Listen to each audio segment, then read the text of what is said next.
You're listening to this episode on Spotify, Apple Podcasts, or YouTube. Hit that subscribe button and leave us a comment. It would greatly benefit the show. Hello and welcome to Movie Baiters with the Farx brothers. We are officially mobile because we are doing a walk and talk. We just came back from Sinners. This will be the non-spoilers segment.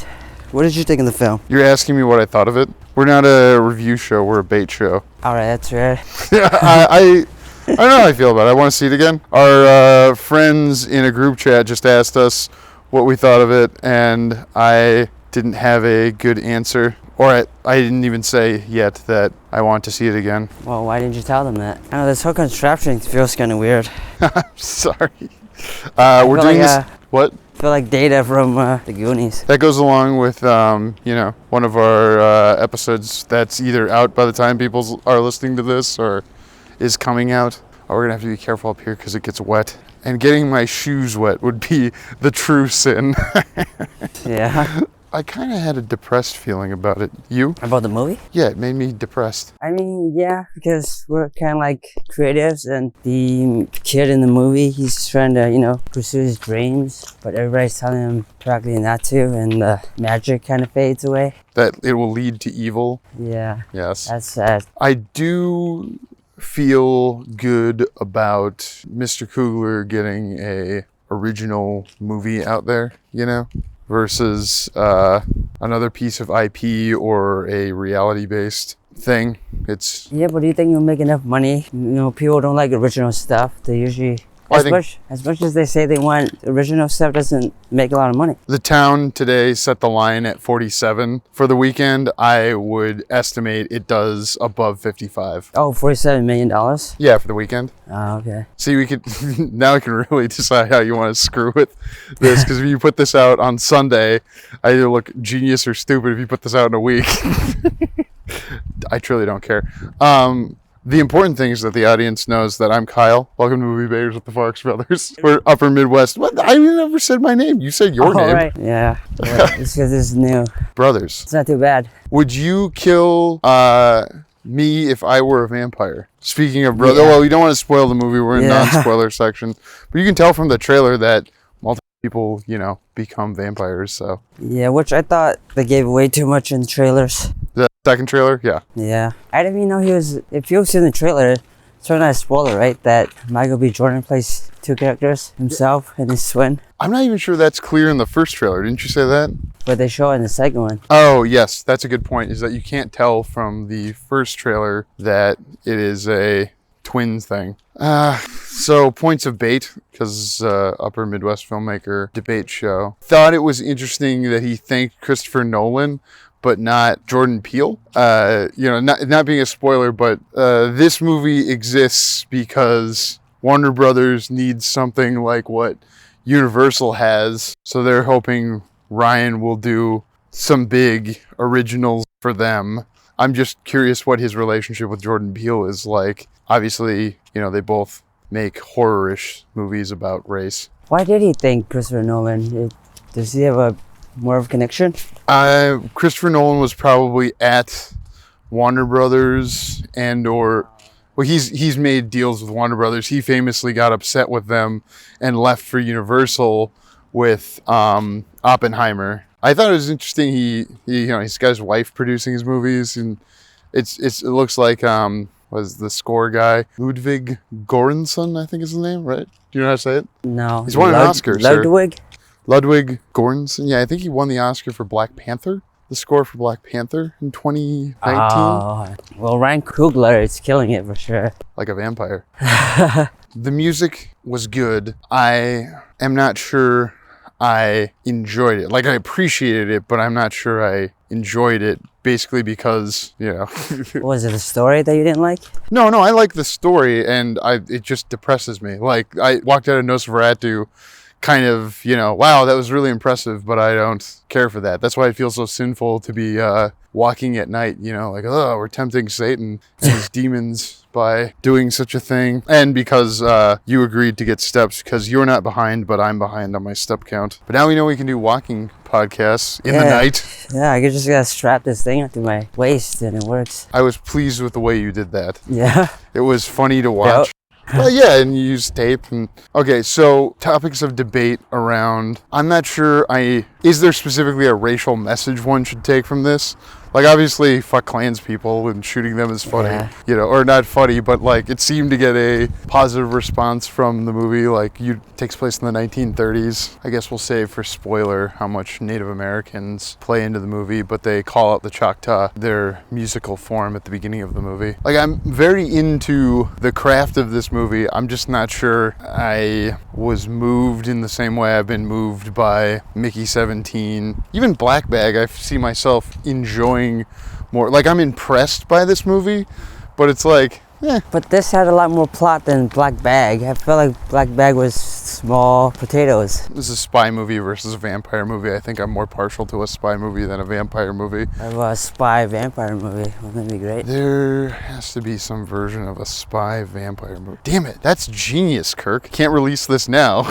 Yeah. You gotta write a spy vampire movie. Actually, I've been trying to think of something for like a group of ladies, because I just like to write something for like a group of fun gals. Like in the vampire myth, vampires have been around for centuries.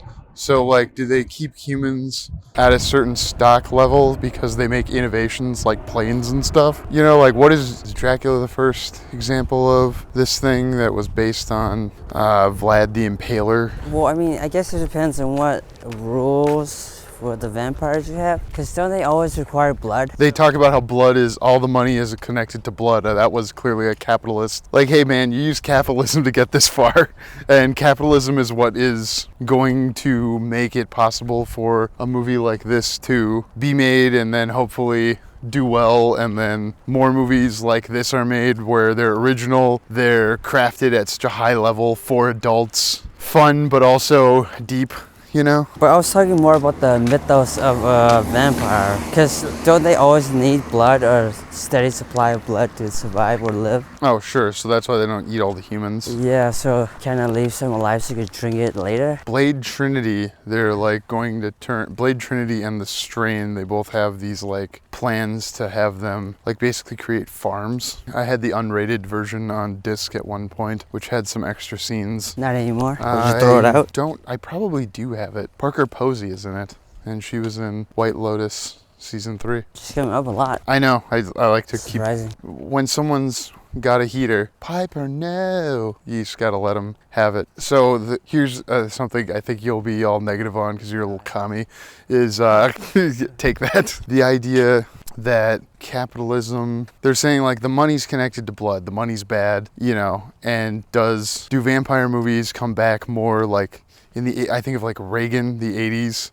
There was a string of vampire movies into the early 90s, and then, once Clinton comes into office, it's, hey, peace and love, we don't need to worry about the dark evils of vampire. You know what they mean? They have these cycles. And like, there was a time the Universal monsters were the 30s or something like that, right? I think it was the 30s, so, the Depression. My point is just, is there something connected to the economy in these things? Because like, there's always an economy. I think I told you my 7-year-old nephew asked, what's the economy, or what's an economy? And so, how'd you answer? Well, it's vampires keeping some number of humans alive so that they can continue to survive. But you see what I'm making maybe it's a metaphor to the oligarchic class that feeds on, whereas this was making it more about race, it seemed. So you're saying the rich need the poor to stay poor? That kind of thing, right? Well, the rich need a number of the poor to deliver their Uber, deliver their Amazon.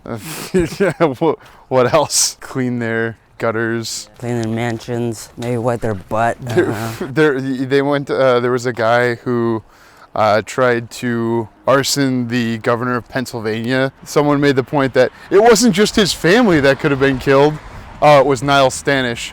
There was like 20 or 30 people in there because it's a mansion, so there were staff. He could have burned, it's not just burning down someone in their home. Have some empathy. He could have killed the staff too. I know that's not how he was saying it, but it's how I thought of it. Like, think about it. You go to work working for the governor, Pennsylvania, and just because there's, non-medicated people who their family have said, this person needs to be put on an involuntary hold, and the police are like, nah, we don't need to do that. We're just gonna leave them out there to scare you people. That's the thing I think about when I think of vampire movies. That's what this movie like makes me reflect on. Alright, so is it like a necessary evil then? Almost? That was a dog, I think, on the other side of this fence. Let's see. No, it says beware of dog. The cat is shady as hell too. I have great neighbors. Have you met most of them? I have not met. Maybe on Halloween. Does that count? Yeah, I have to guess. Sure. How are we doing on steps? That's the real question here. That's what the audience needs, you know. Yeah. Step update. Did you know the thing about Governor Josh Shapiro being almost arsoned? No, what happened there? Just a guy who was clearly not doing well because he wasn't taking medication he was supposed to take, according to an ex-girlfriend. This is what I heard on what I was listening to that I would say is journalistic. You know. Yeah, make that qualifier. Well, so there's a, well, could it be that he was an unmedicated crazy person? And I hesitate to use the word crazy because who am I to say who is crazy or not, but trying to burn down someone's home with their children in it, you know, outside the bounds of normal. Yeah, it fits the definition of crazy. Evil for sure. But there's a side that's trying to say, well, this guy said it's because of the governor's stance on Israel-Palestine. And it's like, what does the governor of Pennsylvania have to do with that? I mean, sure, he had the leader of Ukraine come and sign missiles because Pennsylvania has a missile manufacturing facility, but that's completely separate than the other war that's going on, you know. So that's the thing I kind of think about when I think of vampire movies, is like, yeah, this is a metaphor for the evil in the world that maybe, you know, we turn our heads from at night, like, oh, don't go. But they never go away, right? They always come back. How do you defeat a vampire? Kill them one by one. I don't know, the hard part about evil, it just keeps coming. What's your definition of evil again? We talked about that earlier this week. Yes, in the religion one that I think you're not going to release because this is just to tempt the baiters out there. No, it's just, it might take a while to edit. That's the thing, because I have to match up the time with the movie. Oh, we'll release it next Easter. Oh, right, because Easter's already this Saturday, right? Or Sunday? Yeah, it would be funny to release it like Good Friday 2026, because then the podcast will have been going for 2 years. It's like, oh, we recorded this last year. Like, yikes. That's the point of bonus episodes anyways. Sorry, listening audience, if Kirk keeps this in. I like teasing episodes that they may not get for like months, years, because they did that with How to Train Your Dragon, but How I Met Your Mother. How I Trained Your Mother to Be a Dragon. They shot stuff with the kids before they aged, and then... Yeah, that's a terrible ending. Now the whole series is ruined. That's a whole different discussion. See, that's evil. That's evil right there. They killed your... Joy? Off of How to Train Your Dragon, Mrs. Farx and I were talking about, and we're going to get back to... Watch how I get back to vampires on this one. Right. We were talking about what other live-action Universal DreamWorks are they going to do? You know how they're doing the live-action How to Train Your Dragon? Like, eventually they've got to get to Minions, right? Whoa, yeah. How do you make the Minions live-action? Like, what would be how would their skin, you know, look and feel in the world? I imagine it'd be like Who Framed Roger Rabbit. It's just cartoon on the outside, right? No. You got to make them photorealistic, like the live-action Disneys, or like what they're doing with How to Train Your Dragon. I think it would be like a banana. Banana peel skin? The skin of a minion would be like a banana. So when you think of the like gore in this movie, and they probably used, you know, gelatin and stuff like that to make it look like human flesh hanging off of people. What I thought helped was it's at night. It's like what they say with visual effects, like if it's at night, it's easier to hide. Yeah, hide the stuff you don't want people to see. I have no idea which way we're going, just to be clear. We're gonna walk around this whole town? Walk Around This Whole Town is a song, and I think you knew that when you said that. I basically programmed the episode to go halfway for half the number of steps I needed. Oh, okay. We're almost reaching that point, just so you know.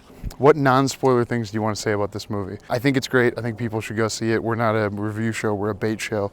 I was trying to find points of disagreement with you. I thought we did disagree on something, like the rules of vampires. They vary so much, and I liked that, I don't want to give anything away, but that there's in The Walking Dead, it's annoying that no one ever says the word zombie. Zombie, yeah. Yes, and let me spoil that for you, dear listener, or maybe you already know that they say the word, and that's helpful. And there's an in-universe justification for why someone would know that, so. This might be just nitpicking, but I feel like the accents are so strong, I couldn't really make out what they were saying at times. The southern accents? Yeah. In Mississippi? Yeah. Shot in Louisiana, it takes place in Mississippi. I think they shot some of it in Australia too, looking at the credits. Wow, well, why all the way in Australia?